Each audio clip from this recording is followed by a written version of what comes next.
A paz do Senhor Jesus seja sobre você, sobre a sua casa, sobre a sua família.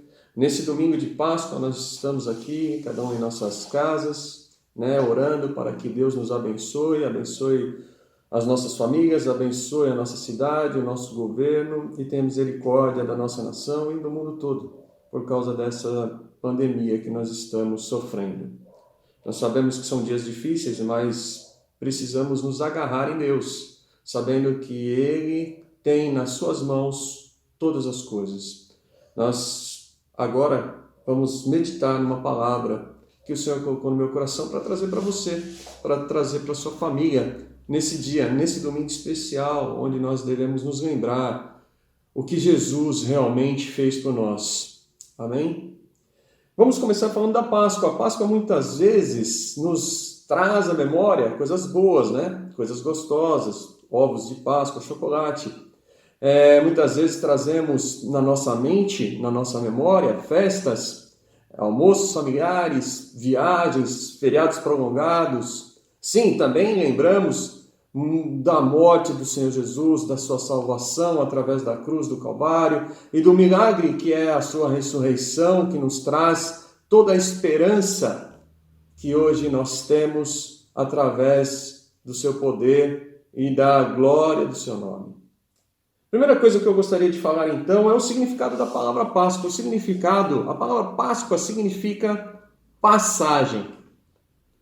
Algo que passou, passagem. Então, quando nós olhamos e voltamos na época do Egito, da onde surgiu a Páscoa dos judeus, aonde nós temos a base da nossa Páscoa cristã, nós vamos nos lembrar que o anjo da morte, às portas das casas de todos aqueles que ali habitavam naqueles dias, depois que as 9 pragas tinham caído sobre o Egito, Moisés vai até o faraó e fala que ainda faltava uma praga e que se ele não libertasse o povo de Deus, provavelmente o Egito sofreria uma terrível desgraça.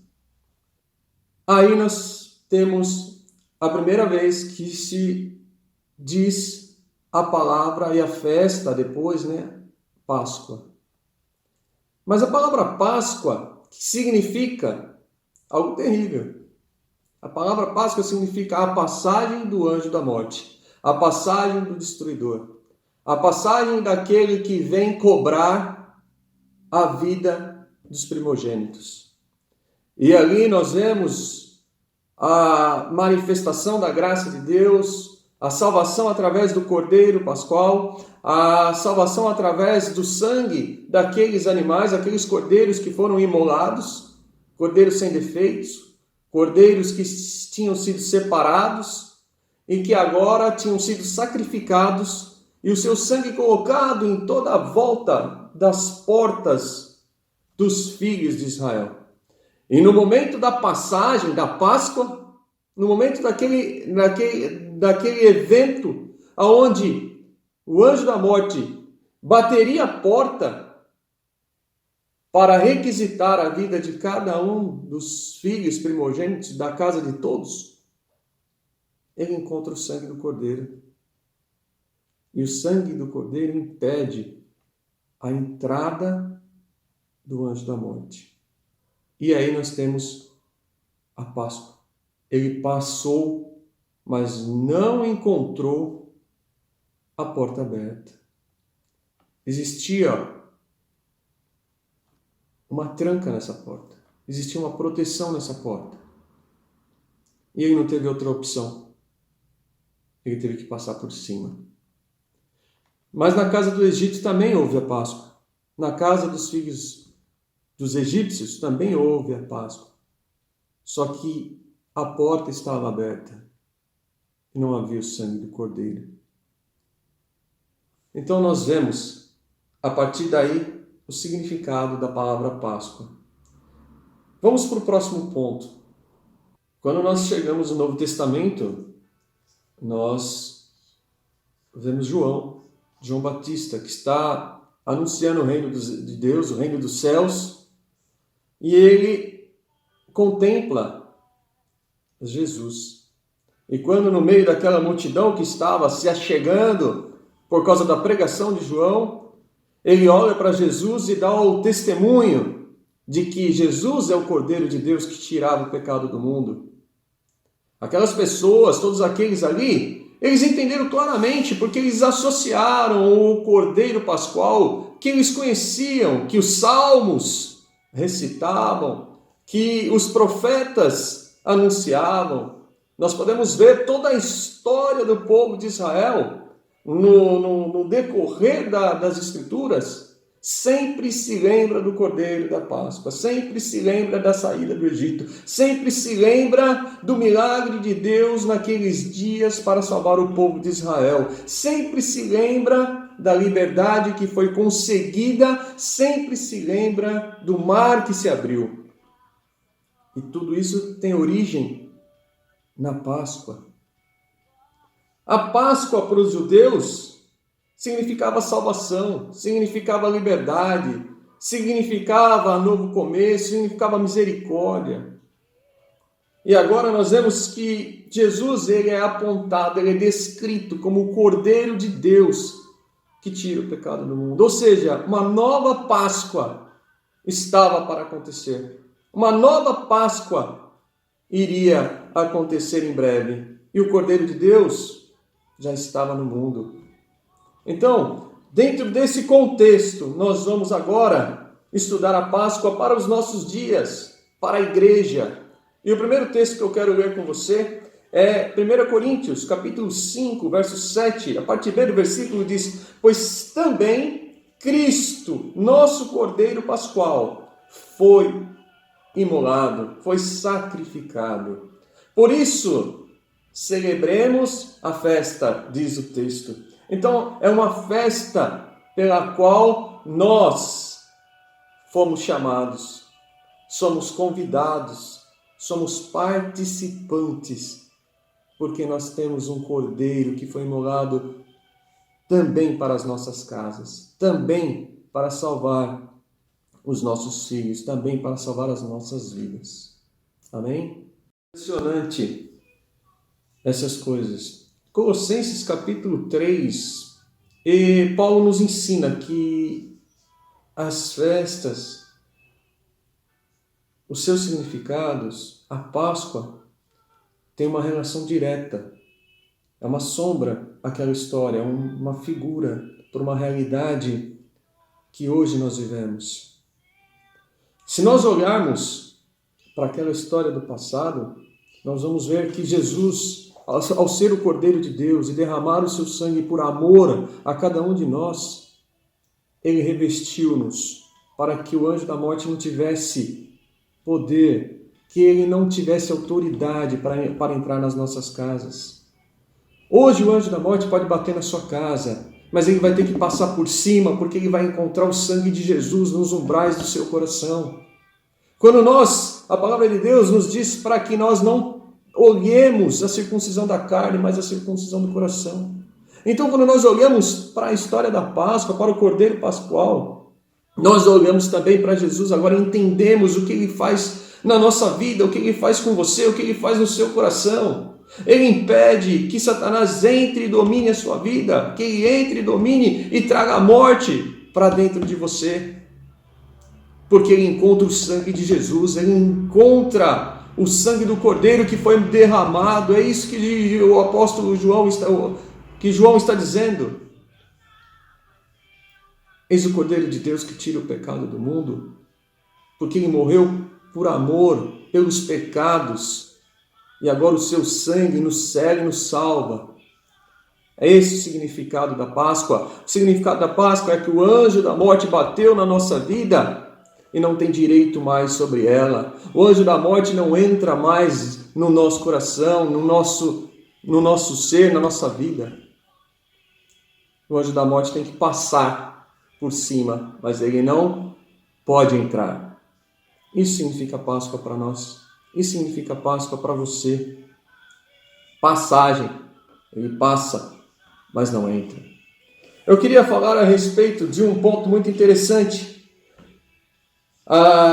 que nos chama a atenção, que está em Êxodo capítulo 13, no verso 1, onde Deus diz que todos os primogênitos salvos ali são dele.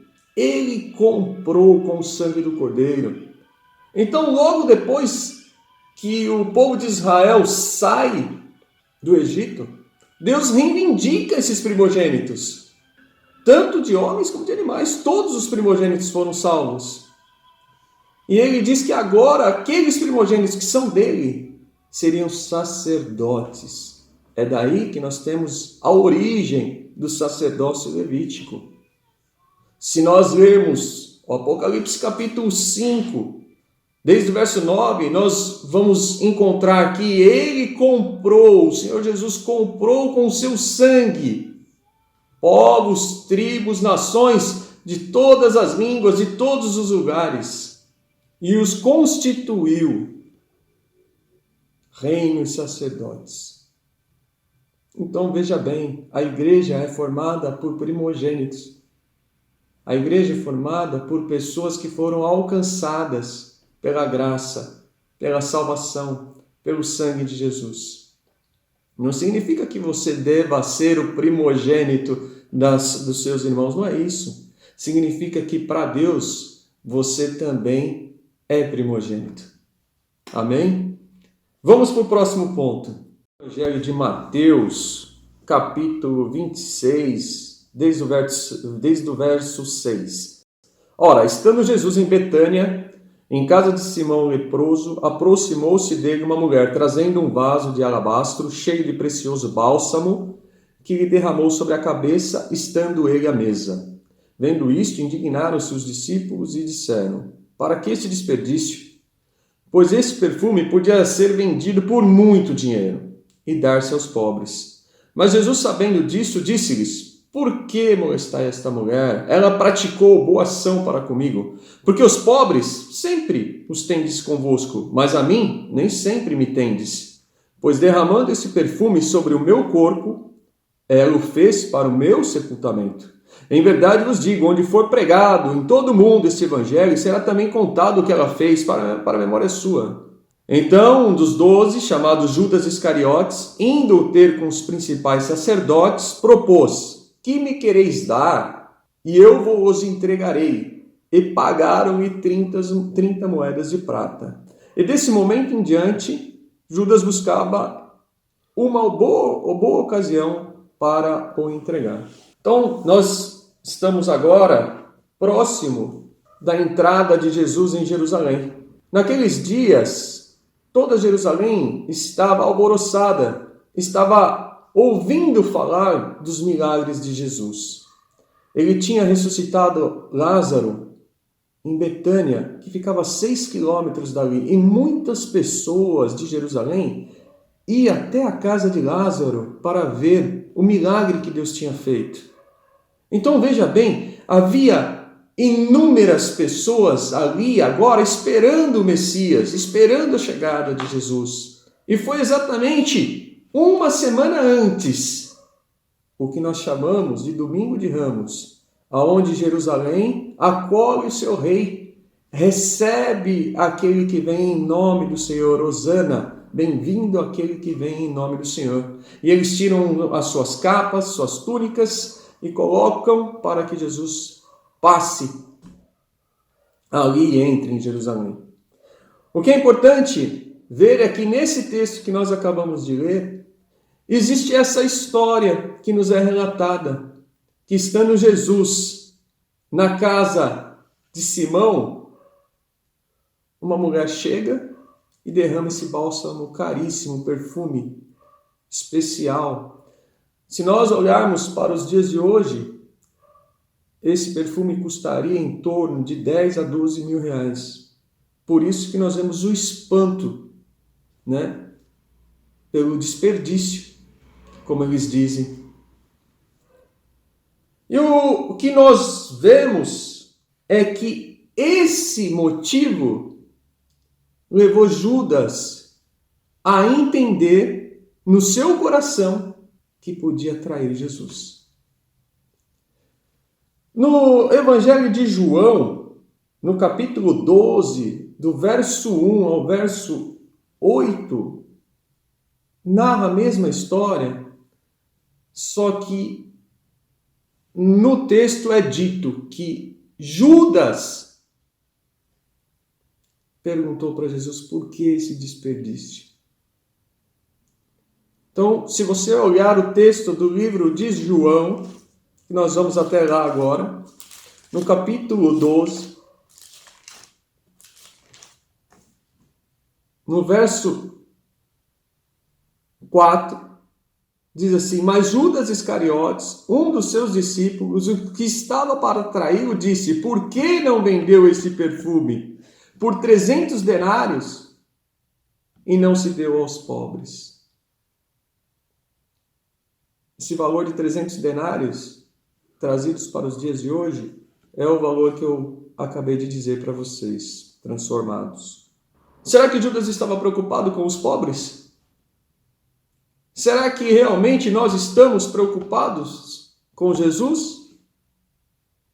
Muitas vezes nós estamos rodeados de pessoas que se dizem preocupadas, mas que na verdade têm o seu coração desviado da vontade de Deus. Muitas pessoas que se dizem preocupadas com você, muitas pessoas que se dizem preocupadas com o próximo, estão esperando oportunidade para ter algum proveito. Na verdade, não era, de fato, aquilo que estava no coração de Judas, quando ele disse para vender o perfume, não se derramar sobre Jesus e doar aquele dinheiro para ajudar as pessoas. Se você estivesse ali naquele momento, talvez você concordaria com ele. Talvez você concordaria: olha, por quê? Tantas pessoas passando dificuldade.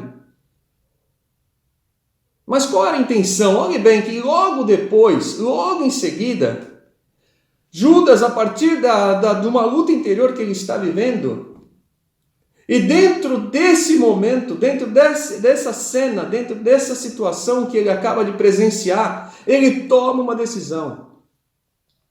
Ele vai, procura os principais dos sacerdotes e acerta um preço para atrair Jesus. Será que ele estava esperando, com esse dinheiro, ajudar os pobres?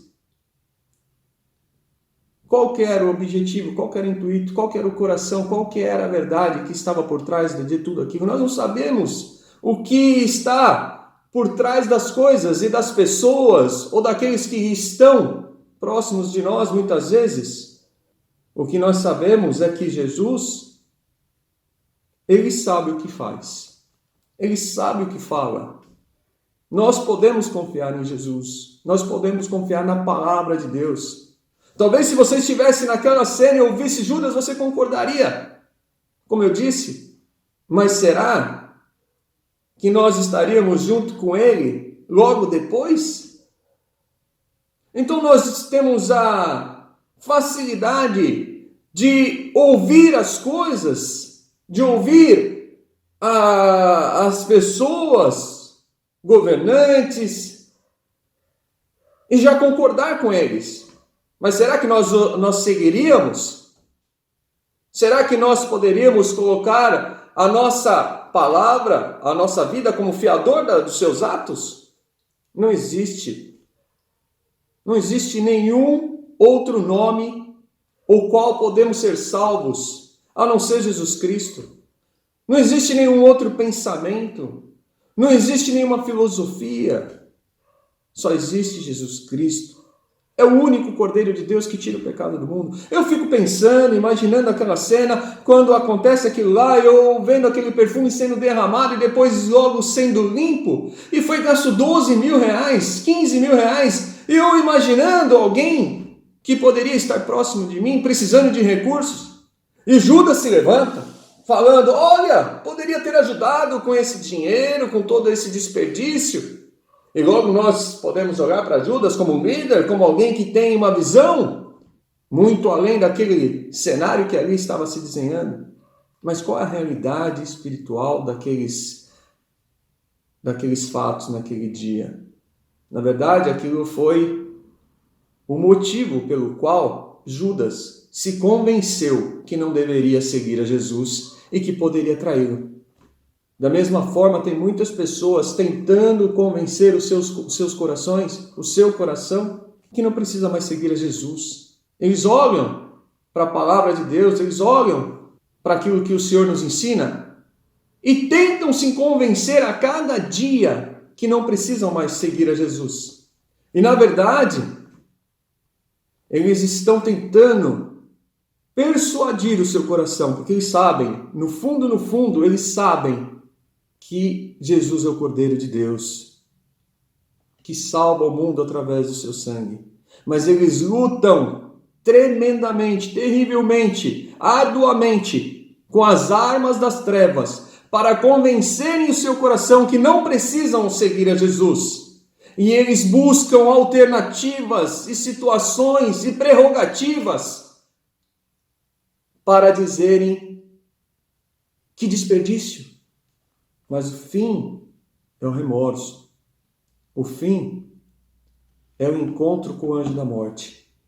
O fim é as portas do nosso coração, do coração dessas pessoas, estar ou não estar protegidos pelo sangue do Cordeiro.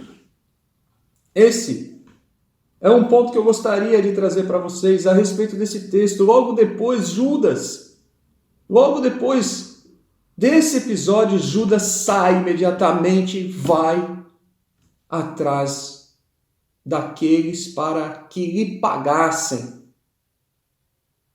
para trair, para entregar a Jesus. Esse é um ponto que eu quero deixar com vocês a respeito desse tema.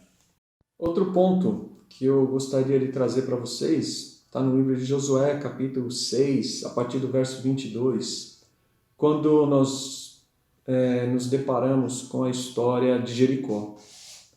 Nós vemos que depois de 40 anos no deserto, o povo de Israel ele entra na terra prometida, atravessa o Jordão de forma milagrosa e chegando em Jericó, Josué manda 2 espias e os espias se chegam até a casa de Raabe, numa fortaleza. A cidade de Jericó era uma fortaleza com muralhas impenetráveis.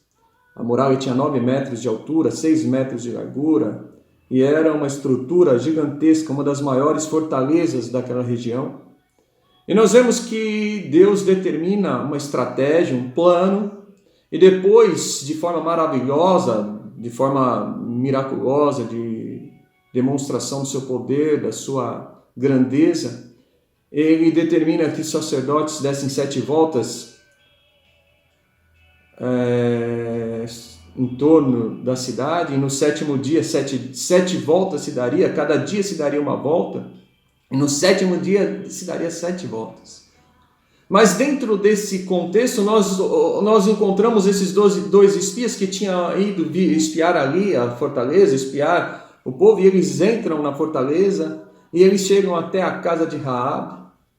E Raabe, quando se aproxima, se encontra com esses 2 homens, ela relata algo tremendo. Ela fala assim: olha, o temor do Senhor entrou nos nossos corações, e todos nós ouvimos o que ele fez, como ele fez para tirar vocês do Egito. Nós ouvimos as pessoas dizendo a respeito de como ele abriu o Mar Vermelho.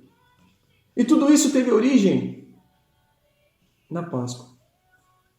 Foi a Páscoa que desencadeou a libertação. Foi a Páscoa que desencadeou a salvação do povo de Israel. Foi a Páscoa que desencadeou a abertura do Mar Vermelho. Foi a Páscoa que levou o povo até a Terra Prometida. E agora eles estão ouvindo, as pessoas daquela cidade estão ouvindo essas grandezas, essas coisas, essas maravilhas. E o temor do Senhor, ele dizia, nossos corações, ela diz, o nosso coração se amoleceu, o nosso coração se esfacelou, não há mais vigor. E ela olha para aqueles espias e fala: olha, da mesma forma que eu usei de misericórdia com vocês, salva a minha casa.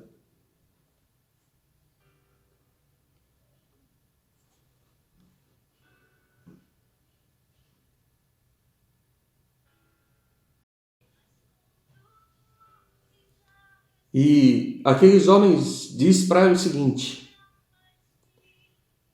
quando vocês virem os exércitos de Israel, coloque um fio escarlate saindo da sua janela. Me perdoe, irmãos. E quando Deus vier conosco, Ele verá e servirá de sinal para que a sua casa seja salva.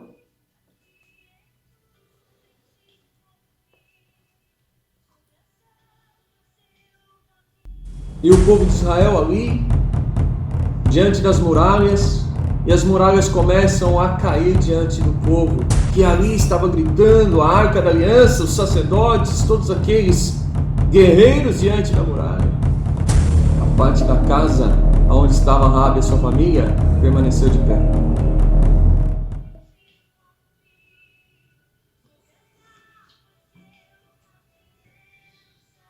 Muitas vezes a gente acha que era difícil ter acontecido aquilo, né? Muitas vezes nós olhamos esse milagre e falamos: olha, Deus derrubou a muralha de Jericó, a muralha intransponível, uma muralha fortalecida, uma muralha de 6 metros de largura, uma muralha tão alta, tão estruturada, tão protegida. Não foi difícil. Para aquele que fez os céus, a terra, criou todas as coisas pela palavra do seu poder, não é nada difícil. Mas foi muito difícil manter aquela casa de pé. Porque para aquela casa se manter de pé, teve que ter o fio escarlate.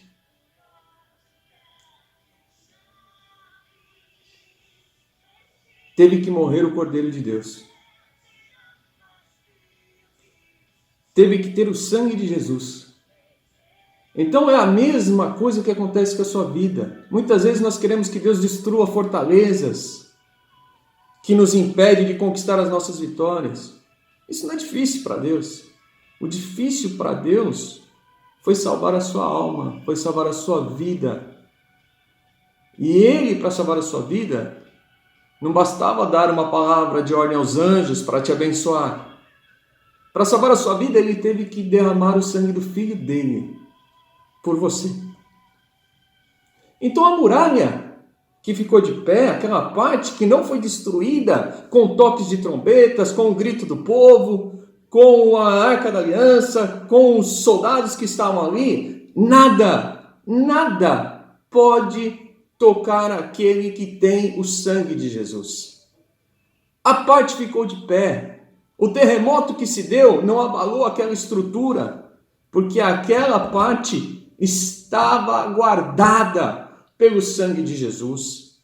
Aquela parte estava prometida, aquela parte estava confiada ao sangue do Senhor Jesus.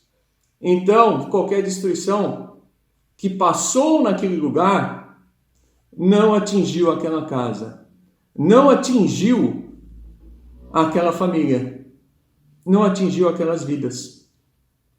E na Páscoa nós comemoramos a vitória do sangue de Jesus, que impede o anjo da morte de passar e encontrar a porta aberta, de passar e encontrar a porta sem a tranca, sem o selo, sem o revestimento, sem a proteção de Cristo, de Deus para nós. Então eu queria compartilhar com você essa história de Jericó, que sempre me comove muito, porque eu vejo um milagre tremendo, algo impressionante, algo fantástico, por aquela parte ter ficado de pé, por aquela parte ter sido preservada. Ali nós estamos vendo a graça de Deus, a sua misericórdia. Aquelas pessoas que estavam ali, naquela casa, naquele dia, eram tão pecadoras como qualquer um de nós. Mas as misericórdias do Senhor, elas nos acompanham. E naquele dia as misericórdias do Senhor entrou naquela casa. Permita que Deus possa entrar na sua casa hoje. Amém? Para concluir essa mensagem, irmãos, eu queria que nós pensássemos, voltando para Êxodo capítulo 12, nós vemos que o povo judeu, o povo de Israel no Egito, eles receberam a instituição da Páscoa. E durante 10 dias eles deveriam pegar um dos seus cordeiros, das suas ovelhas do rebanho, e levá-la e observar se aquela ovelha estava sadia, estava bem, se ela era a ovelha ideal, o cordeiro ideal para o sacrifício da Páscoa. Da mesma forma, Jesus se apresentou e ficou diante de todo Jerusalém, de todo Israel, diante dos seus sacerdotes, do sumo sacerdote, durante 10 dias. Ele ficou ali, sendo observado, e o sumo sacerdote olha para ele e diz: é importante que um homem morra para o bem de toda a nação. É impressionante essas coisas e o paralelo que nós vemos entre aquilo que aconteceu no Egito e aquilo que Jesus, como Cordeiro de Deus, estava agora passando naquele momento. E nós podemos entender, a partir daí, que não se achou nada que impedisse que ele fosse o Cordeiro de Deus. Pelo contrário, depois de observado, eles levaram Jesus no mesmo instante, quando os cordeiros da Páscoa estavam sendo imolados, Jesus estava na cruz do Calvário, morrendo por amor de cada um de nós, para que o sangue dele fosse colocado hoje na sua vida, sobre a sua vida.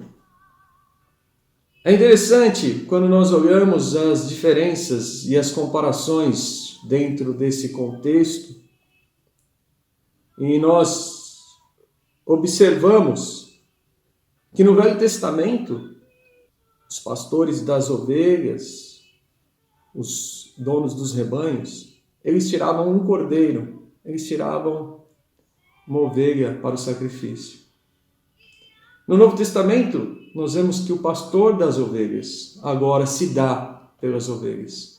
Enquanto que no Velho Testamento as ovelhas eram sacrificadas para que o pecado fosse expiado, fosse encoberto daqueles que ofendiam a lei de Deus.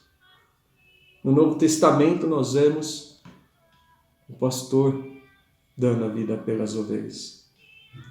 Então, meus irmãos, eu queria deixar essa mensagem para que você se apegue cada vez mais na palavra de Deus, que você cada vez mais tenha comunhão com o Senhor Jesus, que você cada vez mais ouça a voz do Espírito Santo.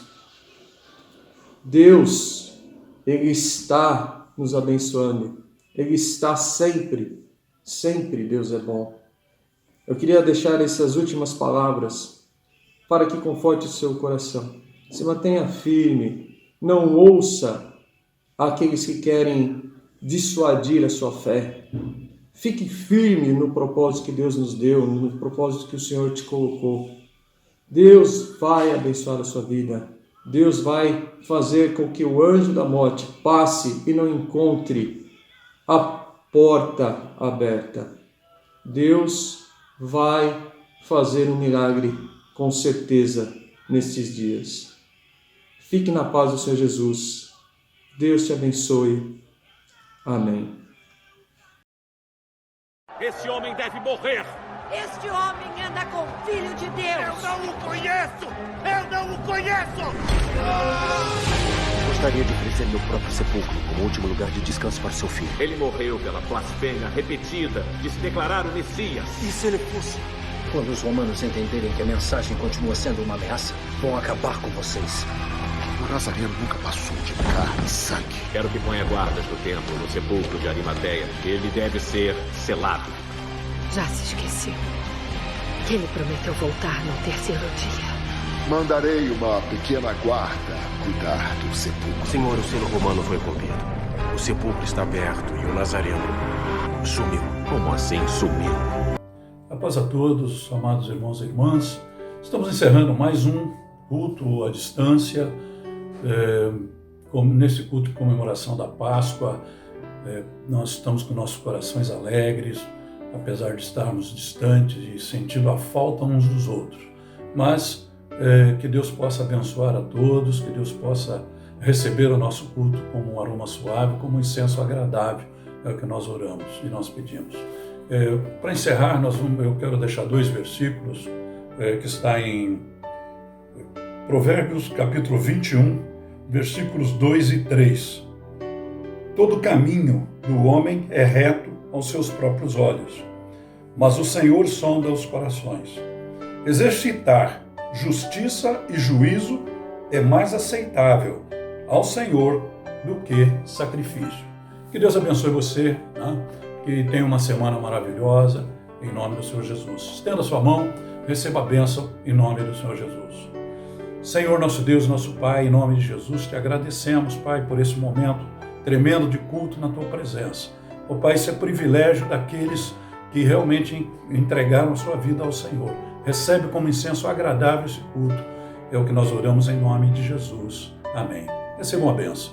E a graça do Senhor Jesus, o amor de Deus o Pai, a comunhão e a consolação do Espírito Santo seja, irmão, sobre todos vós e sobre todo o povo de Deus espalhado em toda a terra. E o povo de Deus diz: Amém.